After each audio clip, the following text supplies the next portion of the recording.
অনুষ্ঠান বাড়ির শেষ পাতে হোক কিংবা বাড়িতে আমের চাটনি সকলেরই ভীষণ প্রিয়। আর এখন বাজারে রয়েছে প্রচুর আম। আজ আমি আপনাদের কাছে নিয়ে এসেছি আমের চাটনি।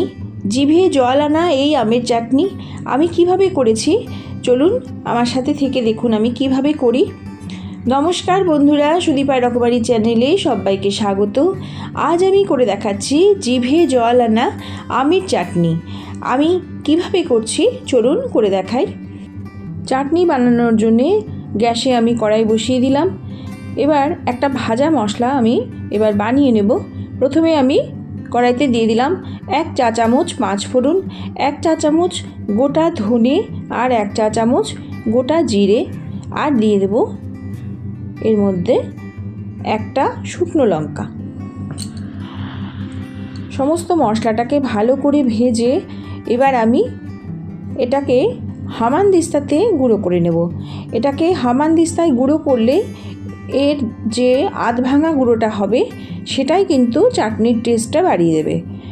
একদম মিহি গুঁড়ো এই মশলাটা আমি করব না, এটাকে আমি হামানদিস্তাতে গুঁড়ো করে নেব। মশলাটা ভাজা হয়ে গেছে, এবার আমি নামিয়ে নেব। নামিয়ে গুঁড়ো করে রাখবো।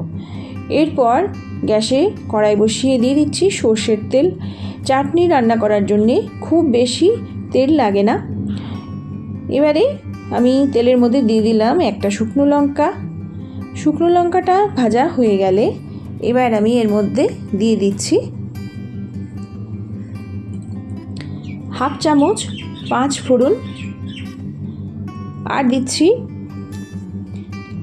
1/2 চামচ কালো সর্ষে, আর দেব 1/2 চামচ মৌরি। গ্যাসের আঁচটা কমিয়ে রেখে ফোড়নটাকে এবার সুন্দর করে ভেজে নেব যতক্ষণ না পর্যন্ত সুন্দর ভাজা গন্ধ বেরিয়ে আসে। আমের চাটনি এই সময় অনেকেই করছেন, আমি আজকে কিভাবে করেছি সেটাই আপনাদের কাছে শেয়ার করছি।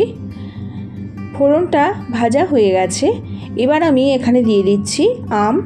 এখানে আমি 4টে আম নিয়েছি। আমটাকে খোসা ছাড়িয়ে এইভাবে লম্বা করে কেটে নিয়েছি। আমটা এবার আমি দিয়ে দিলাম। এর মধ্যে আঠিও রয়েছে, আমের টুকরোগুলোর সাথে আঠিগুলো এবার আমি দিয়ে দিলাম। ভালো করে তেলের মধ্যে এবার নাড়াচাড়া করে নেব। একটু সময় আমটাকে এবার আমি তেলে ভেজে নেব। একটু সময়ের জন্যে আমটাকে আমি এখন ভেজে নিলাম। দেখুন ভাজা হয়ে গেছে। এই পর্যায়ে আমি দিয়ে দিচ্ছি পরিমাণ মতো লবণ। আন্দাজ মতো লবণটা দিতে হবে। খুব বেশি লবণ হলেও ভালো লাগবে না, আবার একদমই কম হয়ে গেলেও কিন্তু চাটনির টেস্ট হবে না। দিয়ে দিচ্ছি হলুদ, পরিমাণ মতো হলুদ দিয়ে দিলাম। এবারে দিয়ে দিচ্ছি সামান্য কাশ্মীরি লাল লঙ্কার গুঁড়ো, রঙের জন্য এটা দিলাম। এবার সব কিছু ভালোভাবে মিশিয়ে নেব। মশলাটার সাথে আমটাকে খুব ভালোভাবে এবার মিশিয়ে নিচ্ছি। এই সময় আমার অনেক বন্ধুরাই ভীষণ লোভনীয় আমের চাটনি পোস্ট করছেন।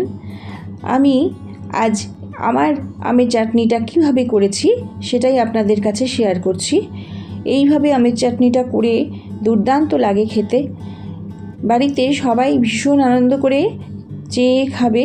আর আমার আমের চাটনিটা কিন্তু টক মিষ্টি, একেবারেই মিষ্টি নয়, একটু টকই বেশি আমরা এই আমের চাটনিতে পছন্দ করি। এবার মশলাটা দিয়ে ভাজা হয়ে গেছে, দিয়ে দিচ্ছি জল। অল্প জল দিয়ে দিলাম।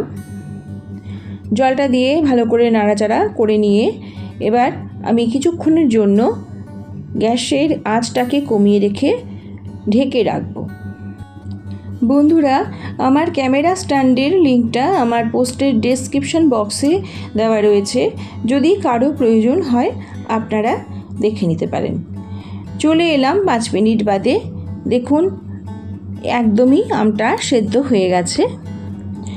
এই পর্যায়ে আমি এর মধ্যে এখন দিয়ে দিচ্ছি অল্প কিছু কিশমিশটা দিয়ে দিলাম। আর দিচ্ছি এই পর্যায়ে আমি আখের গুড়।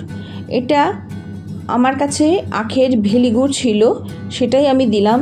আপনারা ইচ্ছে করলে এর মধ্যে চিনি দিয়ে করতে পারেন। আমি আমের চাটনিটা গুড় দিয়েই করেছি। গুড়টা ভালোভাবে এবার আমের সঙ্গে মিশিয়ে নেব। আপনারা যেমন টক মিষ্টি খেতে পছন্দ করেন সেই অনুযায়ী আপনারা মিষ্টিটা দেবেন। অনেকে খুব বেশি মিষ্টি চাটনিতে পছন্দ করে, আবার অনেকে টক মিষ্টি পছন্দ করে।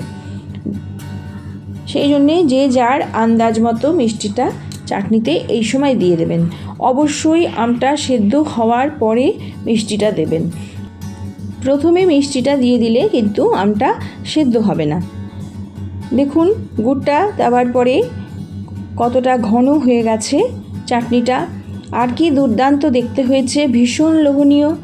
এই আমের চাটনি যদি ভাতের পাতে থাকে তাহলে আর কথাই নেই।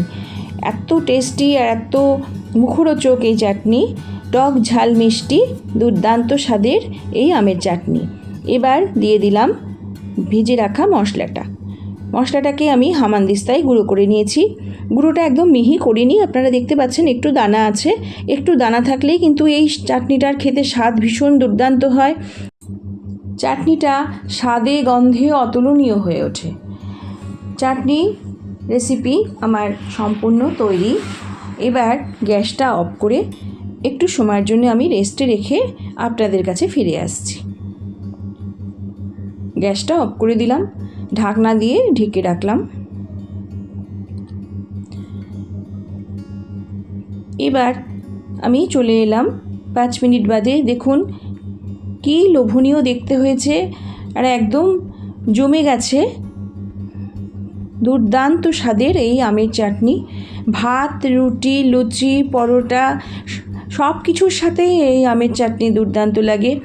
আমের এই মরশুমে এইভাবে যদি আমের চাটনি আপনারা এখনও করে খেয়ে না থাকেন তবে অবশ্যই একবার করে খেয়ে দেখুন, ভীষণ ভালো লাগবে। এবার আমি সার্ভ করে নিচ্ছি।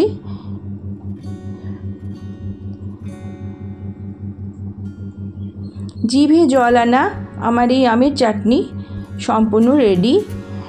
এতক্ষণ ধরে আমার এই রেসিপির সাথে যারা সম্পূর্ণ জুড়ে রয়েছেন তাদের জন্যে অসংখ্য ধন্যবাদ জানিয়ে আমি এবার শেষ করছি। সবাই ভালো থাকবেন, সুস্থ থাকবেন। আমি আবারও একটি নতুন রেসিপি নিয়ে চলে আসব। ততক্ষণ সবাই সুস্থ থাকুন। নমস্কার।